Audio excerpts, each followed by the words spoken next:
Welcome to new TV Telugu. Singer Chinmayi Sripada గురించి ప్రత్యేక పరిచయం అవసరం లేదు. తన మధుర గాత్రంతో కోట్లాది మంది అభిమానులను సంపాదించుకున్న ఆమె సమాజంలో జరుగుతున్న అన్యాయాలపై నిర్భయంగా స్పందించే వ్యక్తిగా కూడా పేరు తెచ్చుకున్నారు. మహిళల హక్కుల విషయంలో తరచూ తన స్వరాన్ని వినిపిస్తూ చిన్మయి సోషల్ మీడియాలో చురుకుగా ఉంటారు. తాజాగా ఆమె చేసిన పోస్ట్ మరోసారి హాట్ టాపిక్ గా మారింది. లైంగిక వేధింపుల ఆరోపణలు ఎదుర్కొంటున్న choreographer Jani master, singer Karthik మళ్లీ సినిమాల్లో అవకాశాలు పొందుతున్న నేపథ్యంలో చిన్మయి తీవ్రంగా స్పందించారు.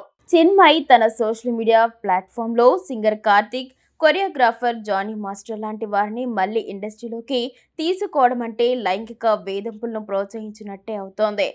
అధికారం, డబ్బును దుర్వినియోగం చేసిన వారి చేతుల్లో మళ్లీ అవకాశాలు పెట్టడం సరికాదు. కర్మ సిద్ధాంతం నిజమైతే అది ఎప్పటికీ వదిలిపెట్టదు అని రాసుకొచ్చింది. దీంతో ఆమె వ్యాఖ్యలు ప్రస్తుతం సోషల్ మీడియాలో వైరల్ అవుతున్నాయి. గతంలో choreographer Jani master, singer Karthik లైంగిక వేధింపుల ఆరోపణలతో వివాదాల్లో చిక్కుకున్న విషయం తెలిసిందే. ఆ సమయంలో వారిపై తీవ్ర విమర్శలు వెల్లువెత్తాయి. జానీ మాస్టర్ కొంతకాలం జైలుకు వెళ్లి తరువాత బెయిల్పై విడుదలయ్యారు. అనంతరం ఇద్దరు ఇండస్ట్రీకి కొంతకాలం దూరం అయ్యారు. అయితే ఇటీవల మళ్లీ తమ ప్రొఫెషనల్ లైఫ్ లో బిజీ అయ్యారు. ఈ క్రమంలో చిన్మయి సంచలన కామెంట్స్ చేసింది. చిన్మయి వ్యాఖ్యలపై నెటిజన్లు విభిన్న అభిప్రాయాలు వ్యక్తం చేస్తున్నారు.